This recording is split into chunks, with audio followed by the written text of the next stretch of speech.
This scene between Capri and Veruca unfolds as a deceptively casual encounter that gradually reveals itself as a dense meditation on queer self-recognition, power, vulnerability, and the complicated ways women learn to articulate desire in environments that are not designed to honor it. Beginning with a moment of surprise that immediately places both women in a shared state of exposure and uncertainty, not in a sensational sense but in an emotional one, where each must quickly decide whether to respond with fear, defensiveness, humor, or curiosity. And it is precisely this improvisational emotional labor that sets the tone for the rest of the interaction, because neither character has a script for how to behave when confronted with another woman, who sees her not as an object to be managed or avoided, but as a presence worth engaging. Capri initially appears as an intruder, yet the scene quickly reframes intrusion as a symptom of absence. The house is empty, the space is neglected, and the authority figures who nominally own it are physically and emotionally elsewhere,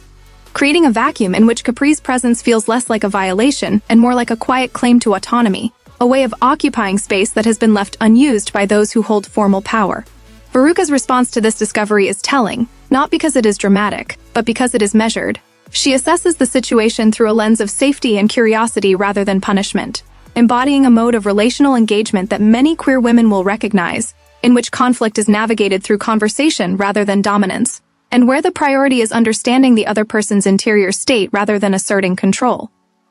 As the two begin talking, the scene resists the narrative impulse to rush toward resolution, instead lingering in small exchanges that allow both women to test boundaries and establish trust. And it is in these pauses and digressions that the emotional core of the scene emerges, particularly as the conversation drifts from the immediate logistics of the encounter to broader disclosures about boredom, displacement, and the longing for connection that often accompanies periods of transition. Capri's explanation of why she keeps returning to the pool functions as more than a plot detail. It becomes a metaphor for queer survival, for the ways marginalized people find moments of relief and pleasure in spaces that are not officially theirs, carving out temporary sanctuaries within systems that were not built with them in mind.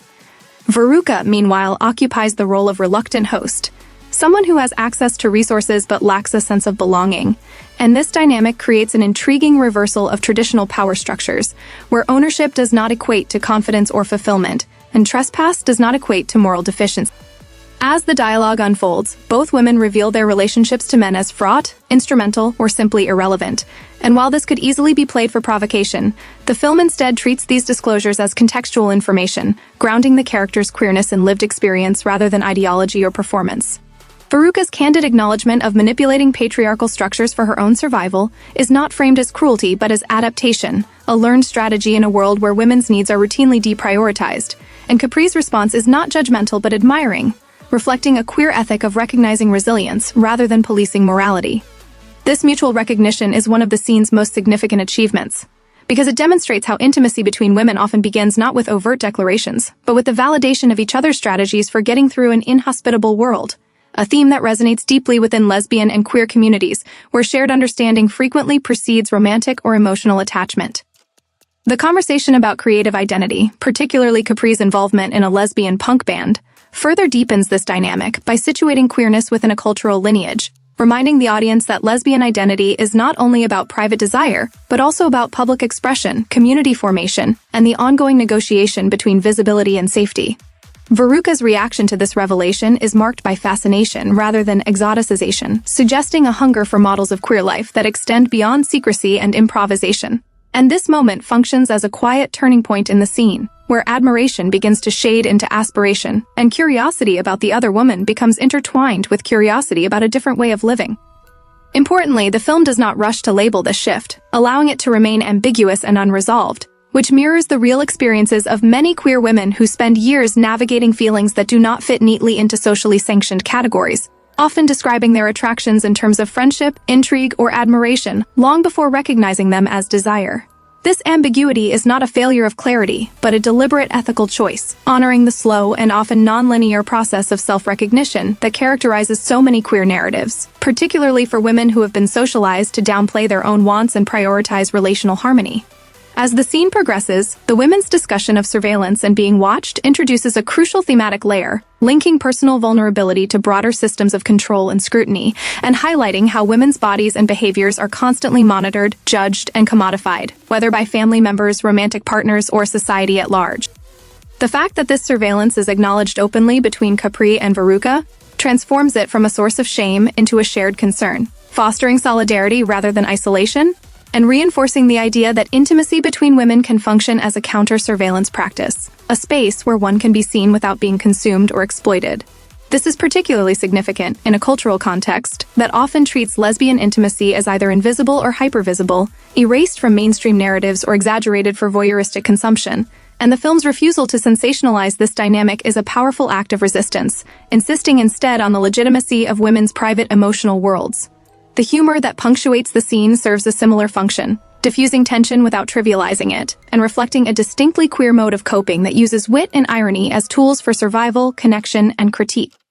Laughter becomes a bridge rather than a deflection, allowing the characters to navigate discomfort while remaining emotionally present. And this balance between levity and seriousness is one of the scene's greatest strengths, capturing the tonal complexity of real-life queer interactions that oscillate between joy and vulnerability. As the women discuss their respective futures, the scene subtly foregrounds the theme of temporariness, with Veruca's stay in the house framed as provisional and Capri's presence as episodic, underscoring the precarity that often defines queer women's lives, particularly for those without stable family support or institutional backing. This shared sense of impermanence intensifies the emotional stakes of the encounter, imbuing it with a quiet urgency that does not need to be articulated explicitly, and reminding the audience that moments of connection are often fleeting, making them all the more meaningful.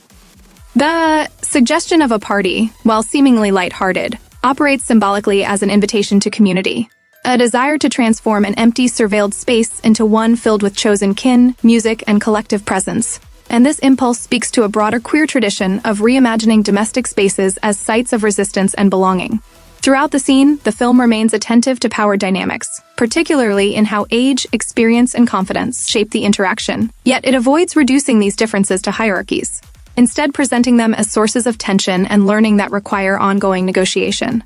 Capri's confidence in her identity contrasts with Veruca's exploratory uncertainty, but this contrast is framed not as superiority but as complementarity, with each woman offering the other something she lacks. Capri provides a vision of unapologetic self-expression, while Veruca offers access, resources, and a willingness to question inherited norms. This reciprocal exchange exemplifies the ethical potential of lesbian relationships when they are grounded in mutual respect and curiosity, rather than domination or idealization. On a broader level, the scene invites viewers of all orientations to reflect on the ways women are conditioned to manage desire carefully, to couch longing in humor or practicality, and to seek permission before claiming space, whether emotional, physical, or creative. The characters' tentative steps toward connection mirror the internal negotiations many women undertake as they weigh the risks of vulnerability against the cost of isolation, a calculation shaped by cultural narratives that often punish women for wanting too much or wanting differently.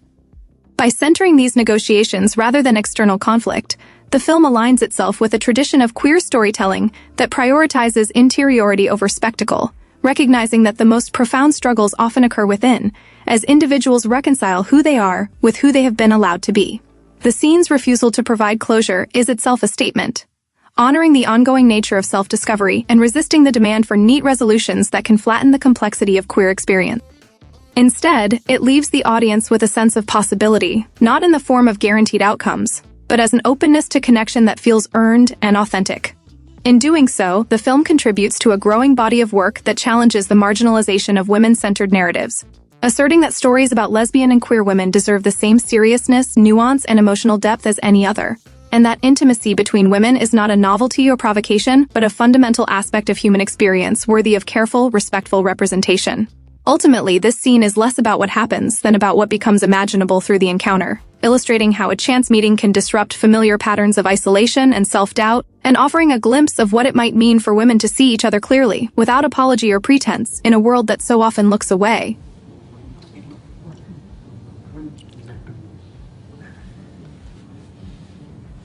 Mm.